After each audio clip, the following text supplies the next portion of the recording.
la Universidad de Buenos Aires y todo esto como parte de la iniciativa de Cabana, ¿verdad? Entonces, en este marco del proyecto, lo que hicimos fue aplicar y probar Target Pathogen, que es una plataforma computacional específica para patógenos diseñada para la priorización de blancos terapéuticos o farmacológicos a escala genómica. Entonces, la herramienta está en una segunda fase, ¿verdad? Que incluye mejoras en los algoritmos, un cambio completo en el lenguaje de programación. Ay, disculpe, ese fue el micrófono. Que busca mejorar esta escalabilidad e integración del programa, ¿verdad? Entonces, como parte de esta actualización, el genoma de Brucella abortus fue seleccionado como uno de los genomas de referencia para implementar y validar esta nueva versión. Pero antes de profundizar en lo que sería la identificación de los blancos terapéuticos, les voy a presentar brevemente a Brucella, ¿verdad? Brucella es un género de alfa-proteobacterias gram negativas que son intracelulares, pero extracelulares facultativas, que son responsables de causar una enfermedad zoonótica, quiere decir que se transmite entre animales y humanos, que se conoce como brucelosis o en humanos como fiebre ondulante. En animales causa aborto, orquitis, epididimitis, infertilidad y reducción de la producción de leche. Esto claramente genera pérdidas económicas importantes. En humanos provoca la enfermedad que, como les mencionaba, se conoce como fiebre ondulante, a partir de la cual pueden deducir que hay picos febriles. Y también en casos crónicos puede llegar a generar problemas osteoarticulares e incluso de sistema nervioso. Entonces, la transmisión a humanos generalmente se da a través del consumo de productos lácteos no pasteurizados, pero también por vía erógena cuando se da manipulación de los animales infectados, incluso, por ejemplo, en la atención de un aborto. Perdón, no sé por qué no me pasa la diapositiva. Listo. Varias especies forman parte de este género y muestran preferencia de hospedero. Y aún así, ¿verdad? Pueden infectar múltiples hospederos, aunque tengan preferencia por uno particular. Entonces, en esta imagen tenemos una representación esquemática de estos hospederos naturales o preferenciales y el potencial de infectar humanos que tienen. Entonces, por ejemplo, Brucella melitensis infecta preferencialmente pequeños rumiantes, pero es bastante zoonótica, ¿verdad? Brucella abortus, que es con la que trabajamos en este proyecto, infecta principalmente bovinos, pero es bastante zoonótica y también los bovinos pueden ser infectados por Brucella melitensis. Y así con las demás especies y su hospedero preferencial y diferente grado de peligrosidad para el ser humano. Entonces, esta infectividad entre especies también nos ayuda a conceptualizar por qué es tan importante este control de la brucelosis en los animales con el fin también de controlar la salud pública. Brevemente, les voy a mencionar algunos de los aspectos del ciclo de vida intracelular de Brucella, porque esto representa un desafío para el tratamiento y el control. Primero que todo, Brucella infecta células del sistema inmune. Entonces, el paso al primero de la infección ocurre cuando es fagocitada por un macrófago, incluso los neutrófilos, ¿verdad? Entonces, las células que deberían encargarse de matarla, de eliminarla dentro del sistema inmune, en realidad terminan siendo como un caballo de Troya que se encarga de dispersarla por el resto del cuerpo. Entonces, Brucella ingresa, se forma una vacuola, se conocen como BCBs, que son vacuolas que contienen Brucella, y en condiciones normales, ¿verdad? El fagosoma debería fusionarse con el lisosoma y lo que se encuentra dentro degradarse. Sin embargo, Brucella, de una forma muy particular, evade esta fusión con los lisosomas y redirige la vacuola hacia el retículo endoplasmático. Allí se replica y posteriormente sale contenida en vacuolas autofágicas, ¿verdad? Y así logra la dispersión por otras células y de esta manera logra entonces evadir el sistema inmune, usar las células del sistema inmune, como les digo, como caballos de Troya para dispersarse a otros órganos, genera cronicidad, se propaga a diferentes órganos e incluso es la forma por la cual puede salir al medio ambiente y infectar a otros individuos. Entonces, el problema que tenemos es que la brucelosis hoy en día sigue siendo notoriamente difícil de tratar. Sigue siendo todo un reto la parte de vacunación y el tratamiento. Entonces, la terapia suele consistir en combinaciones bastante prolongadas de varios antibióticos, normalmente doxiciclina con rifampicina o con streptomicina. Y al decir prolongadas, estamos hablando de incluso terapias de hasta 6 semanas. Acá se los subrayé en varios de los protocolos para que vean la recomendación general. Entonces, a pesar de esta terapia tan prolongada, la condición también intracelular de Brucela limita ese acceso a la penetración de antibióticos y las recaídas, las recidivas suelen ser bastante frecuentes, aún después de un tratamiento que se considera que fue exitoso. De hecho, siempre se mantiene la duda de si en realidad estamos ante una recidiva o si fue una reinfección. Y por otra parte, con respecto a lo que es la vacunación, contamos principalmente con 3 vacunas, S19 y RB55 contra Brucella abortus y la REB1 contra Brucella melitensis. El problema que tenemos es que suelen generar realmente solo una protección parcial y pueden interferir con el diagnóstico serológico. Y acá tenemos una grandísima paradoja, porque si bien los programas de vacunación, incluso la inversión en el mercado, muestran una tendencia de inversión creciente al punto que salen los mercados como una buena inversión, ¿verdad? Vean que tenemos en 2023 una inversión de 242 millones de dólares y se estima hasta un aumento de más de 400 para 2033. Entonces, aún con este grado de inversión, la incidencia mundial de la brucelosis no ha disminuido y no se ve una relación entre la inversión y la disminución de la enfermedad. Brucelosis, mira, como enfermedad sigue siendo endémica en muchas regiones, con brotes recurrentes tanto en animales como en humanos. Entonces, el control en animales es súper importante, es indispensable para que también se pueda hacer un control en seres humanos. Claramente, acá tenemos también una relación con el poder adquisitivo de diferentes zonas geográficas y por eso la brucelosis se considera como una enfermedad desatendida, es una enfermedad asociada a la pobreza. Eso es un tema adicional, ¿verdad? Sin embargo, esto lo tenemos complicado, ¿verdad? O acrecentado con que las vacunas sí pueden reducir la incidencia, pero no previenen por completo la infección ni la propagación bacteriana. Y para los seres humanos no tenemos vacuna, ¿verdad? Entonces, a pesar de esta creciente inversión que se estima y que les mencionaba previamente, la realidad resalta que se necesitan estrategias de control complementarias más eficientes y aquí es donde la identificación de los nuevos blancos moleculares se vuelve importante, ¿verdad? Y es donde encaja nuestro trabajo. ¿Cómo enfocar este enfoque, perdón, de la redundancia, este enfoque integrador in silico para descubrir potenciales vulnerabilidades de Brucela que puedan respaldar un desarrollo de potenciales nuevas terapias? Entonces, bueno, pues la identificación de blancos terapéuticos se ha basado siempre en el tamizaje experimental, que es costoso, que es lento y que sigue siendo necesario, ¿verdad? Al final siempre es importante. El punto es poder refinar hacia dónde vamos a dirigir esos esfuerzos, ¿verdad? Entonces, ahorita contamos con secuencias de genomas completos, ¿verdad? Entonces se pueden utilizar para predecir cuáles genes son esenciales para estos microorganismos, qué tan drogables son esos genes, o la palabra más correcta en español sería qué tanta farmacohabilidad tiene esa proteína, ¿verdad? Que se puede definir como la probabilidad de unirse a una molécula pequeña con alta afinidad de especificidad. Entonces sería lo que haría que un potencial fármaco se una e interactúe con esa proteína blanca que estamos identificando. A partir de estas características podemos precisamente priorizar los blancos para poder desarrollar la validación experimental lenta y costosa, pero bastante más dirigida a cómo se hacía anteriormente. Y acá es donde viene Target Pathogen.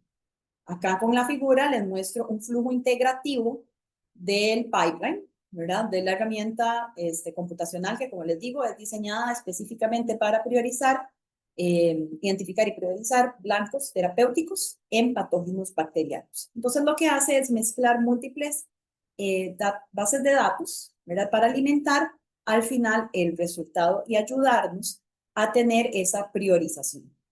Entonces, vamos a asumir como punto de partida el genoma de un patógeno bacteriano que puede ser generado por nosotros o que esté depositado en el NCBI o en el EMBO, ¿verdad? Entonces tenemos este patógeno, el genoma de este patógeno, idealmente con la anotación automática ya incorporada o se puede anotar a través de herramientas como PROCA o RAST. Y con base en eso tenemos la anotación genoma. Una vez que se tienen las proteínas, se pasa a la predicción de la estructura tridimensional por medio de AlphaFold, que es una herramienta bastante precisa que predice la estructura tridimensional de las proteínas con bastante precisión en realidad. Sobre este modelo estructural se pueden aplicar algoritmos como P2Rank o FPocket, que lo que permite es detectar los pockets, como su nombre lo dice, o bolsillos, que serían estas cavidades sobre las cuales podríamos tener la interacción de los potenciales ligandos, los potenciales fármacos. Todo esto se utiliza para alimentar el algoritmo. También, de forma paralela, se predice la localización celular por medio de SORT, porque no es lo mismo tener un blanco en la membrana externa o en la membrana citoplasmática, que son más accesibles a los medicamentos que tenerlos a nivel citoplasmático. Entonces, acá lo que vamos a hacer es dar criterios para una función de scoring que nos va a ir organizando de forma prioritaria las proteínas como potenciales blancos terapéuticos. También se puede alimentar el análisis con datos experimentales, por ejemplo, proteómica o transcriptómica, que ayudan a dar ese link de la relevancia biológica confirmada con los resultados que se están teniendo in silico, ¿verdad? También es importante evaluar la seguridad de esas proteínas que se están identificando como blancos terapéuticos. Entonces, por medio de BLAST se puede descartar aquellos blancos que sean muy similares a proteínas del hospedero, del ser humano, o del microbioma, precisamente para no dañar lo menos posible la microbiota. Este es un punto en el que normalmente hay baja probabilidad de éxito porque siempre hay cierta similaridad. Igualmente, con esto se alimenta el algoritmo y también se usa la base de datos de esencialidad de genes para saber también qué tan importantes son estos blancos que estamos seleccionando para la bacteria, para el patógeno. Entonces, con toda esta información integrada, Target Pathogen nos da una lista de proteínas candidatas para empezar a seleccionar, ¿verdad? Todo esto, ¿verdad? Ya teniendo las proteínas candidatas, también pueden ser usados para evaluar la interacción proteína-ligando, ¿verdad? ¿Qué tan posible o cuáles ligandos podrían interactuar con estos blancos? Entonces, para eso está PDBind o Chembo, ¿verdad? Que nos puede dar esta información de probabilidad de interacción y afinidad de unión entre candidatos y compuestos.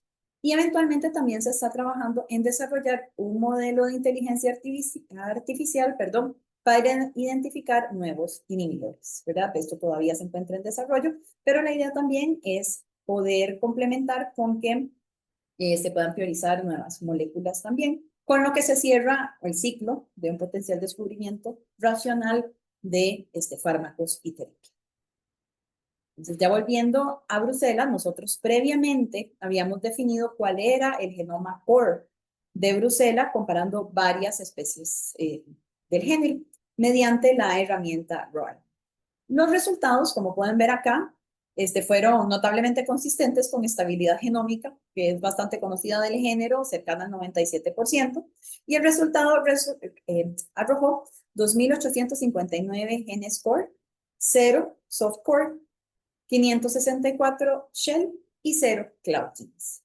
Entonces, con esto lo que vemos es la limitada diversidad genética accesoria que tiene Bruselas, que hace difícil analizar ciertas características particulares del género, como esa preferencia de hospedero con semejante similitud, ¿verdad? Que les mencionaba al inicio, pero por otro lado, en este aspecto, la alta conservación es importante porque de detectar genes del core que sean importantes y que funcionen como blancos terapéuticos, probablemente va a funcionar no solamente para Brucella aborto, sino también que se puede extrapolar a las demás especies de Brucella.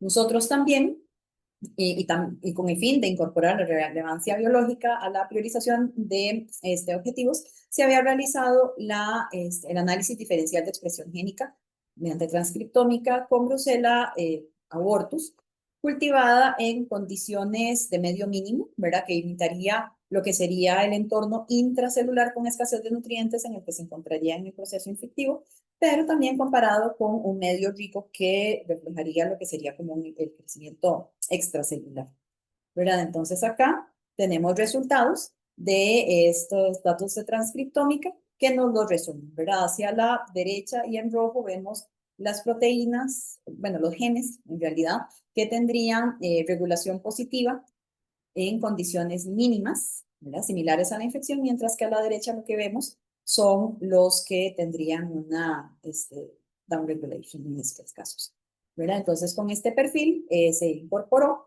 para hacer la selección a partir de los resultados de Target Pathogen para poder seleccionar no solamente los blancos promisorios desde el punto de vista incílico, sino también viendo cómo se comportaría en un proceso de infección y dar mayor link de la relación biológica de los potenciales targets seleccionados. Entonces, con esta información, ¿verdad? Aplicamos el pipeline de Target Pathogen usando un algoritmo, ¿verdad? Que es la fórmula que les menciono acá, el scoring, donde seleccionamos por alta drogabilidad la localización celular predicha, dando mayor peso a la membrana externa, seguido por la membrana citoplasmática, el citoplasma, el hecho de que no hubiera relación o similitud, la palabra es, bueno, que no hubiera match en blast con blancos en el ser humano, ni el microbioma, y que fueran esenciales, ¿verdad? Entonces este fue el score que se usó para refinar la búsqueda de target pathogen, y a través de esto identificamos 211 candidatos drogables. De estos, 94 ubicados en la membrana citoplasmática y 15 con regulación positiva no transcriptómica, 112 a nivel citoplasmático con 21 con sobreregulación y 5 de membrana externa, 2 con regulación positiva. Entonces, les insisto, ¿verdad? Que esta parte de distribución espacial es importante porque los blancos citoplasmáticos son un poco más complicados para alcanzarse, ¿verdad? Y además están controlados por enzimas, mientras que los targets de membrana son accesibles a moléculas más grandes. Esta es una visualización de cómo la plataforma que está en prueba todavía muestra los resultados de la herramienta. Acá podemos ver la fórmula que les presenté previamente. Esta fórmula puede modificarse, se pueden agregar parámetros, se puede modificar el peso de cada uno de los scores, ¿verdad? Que ustedes quieran incorporar de acuerdo con su criterio, y al final se tiene un resultado ponderado, ¿verdad? Donde combina cada uno de los criterios incluidos, ¿verdad? A partir de acá fue que les mencionaba que tuvimos 211 bastante importantes, ¿verdad? Entonces, con el uso de este pipeline, pasamos de tener un repertorio de 2.859 genes del core genome, de esos 679 con regulación positiva en la transcriptómica, y ya combinando los resultados con Target Pathogen, quedamos con 211 candidatos drogables, ¿verdad? Combinando los criterios que les mencionaba previamente. De estos, 38 estaban bastante bien calificados con el score de Target Pathogen y además con regulación positiva en la transcriptómica, en medio mínimo, y seleccionando los que tuvieran mayor calificación, ¿verdad? De la probabilidad de drogabilidad por F-Pocket y P2Rank, seleccionamos 12 proteínas candidatas. Esto ya nos da un número más manejable para los estudios refinados, ¿verdad? En sílico, seguir con data mining, hacer más análisis, empezar a visualizar los pockets, y también, posteriormente, tener un número todavía más pequeño para trabajar en vivo, ¿verdad? En wet lab. Acá les muestro las 12 proteínas candidatas principales, 5 de ellas ubicadas a nivel citoplasmático, 5 de membrana citoplasmática y 2 de membrana externa. Acá llama la atención que, por ejemplo, CCRM, que es una metiltransferasa asociada con la regulación del ciclo celular, previamente ha sido estudiada en wet lab, ¿verdad? Y se menciona como un potencial blanco terapéutico importante, de acuerdo con los resultados que tuvieron no es in vivo, ¿verdad? En el laboratorio como tal. También CCMC, ¿verdad? Que es relacionada con la maduración de los citocromos, también se ha identificado in silico como una droga potencial importante.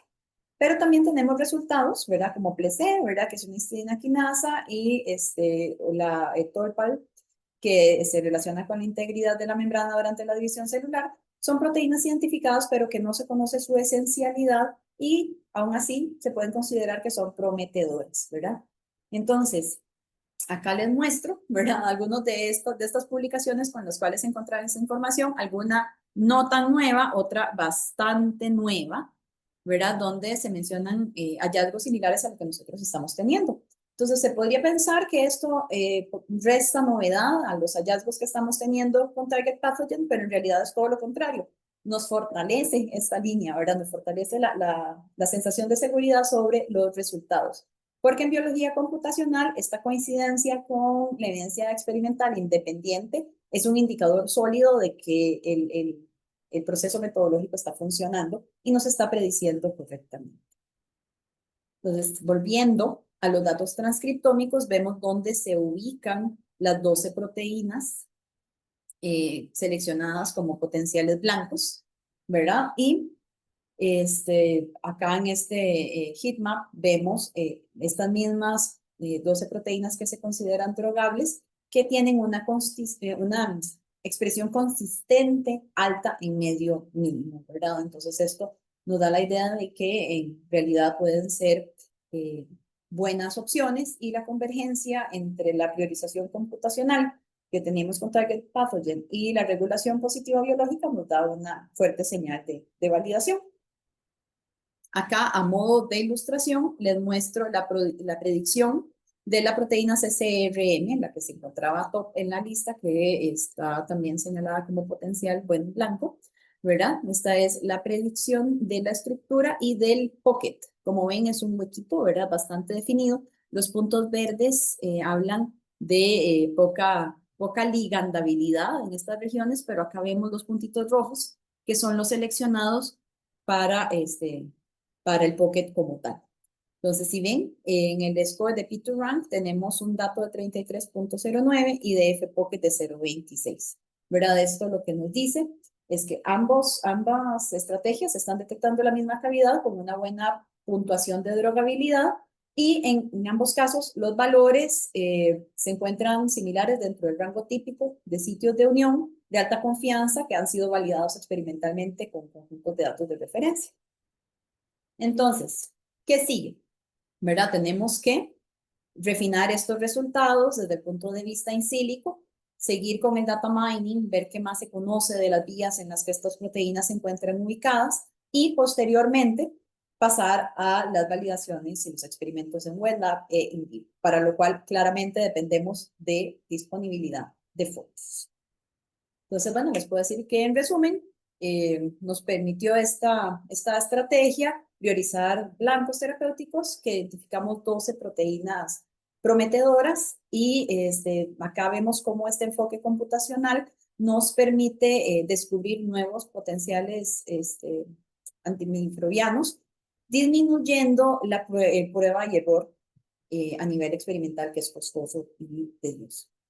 Y por supuesto, necesito cerrar dando las gracias, ¿verdad? Por supuesto, a Cabana, a las diferentes universidades, la Universidad Nacional, la Universidad de Costa Rica, el Instituto Sanger, Y acá les presento, bueno, a de los colaboradores, son la doctora Pamela Altamirano Silva, que se encargó de la parte transcriptómica, y este es el grupo de la Universidad de Buenos Aires, que son los creadores en realidad de la herramienta de Target Pathogen, el doctor Adrián Turhansky, que antes Rebeca les mencionó, Darío Fernández y Gabriel García, que ahorita es un estudiante de doctorado, que es el motor detrás de gran parte de esta actualización. Entonces, muchísimas gracias por su atención y espero poder responder sus preguntas y no haberlos cansado con el tema. Muchas No, muy gracias. interesante, Marcela, muchísimas gracias. Realmente es muchísimo el trabajo y súper interesante el avance que han tenido en todo este proceso. Falta mucho, ¿verdad? Pero interesantísimo a lo que han llegado.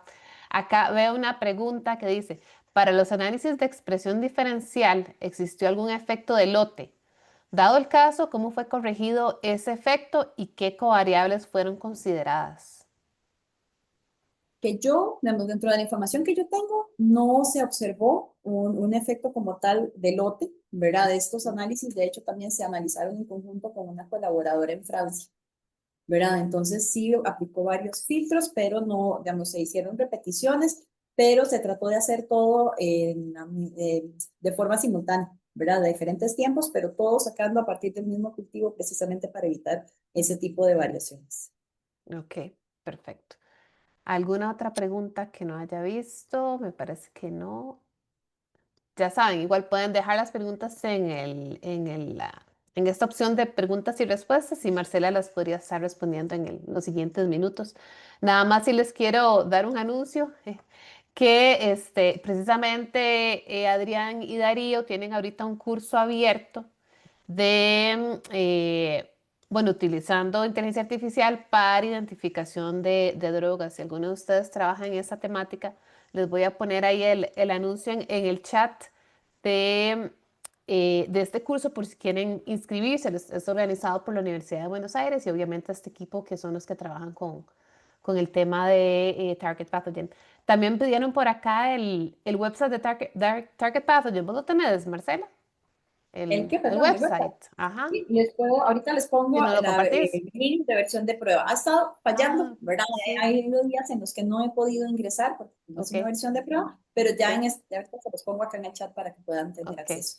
No perfecto. están todos, no hay muchísimos genomas, ¿verdad? Pero pueden buscar cuáles son los que están disponibles y empezar a jugar, ¿verdad? Con los Ujú, resultados que pueden tener. Y la idea es que esto, por supuesto, se pueda extrapolar a cualquier genoma que se encuentre en la base de datos o sí. también se puede comunicar directamente con Gabriel, por ejemplo, si hubiera mayor interés para que lo Ujú, ingrese directamente en la base de ujú, datos. sí. Que justamente Gabriel es otro de nuestros secondis de Cabananet, entonces él conoce muy bien las colaboraciones y demás, y ellos siempre están dispuestos a contribuir con el desarrollo bueno, el uso y a contribuir al desarrollo de estas herramientas y en los modelos que son de relevancia para nuestros países. Perfecto, muchas gracias, Marcela.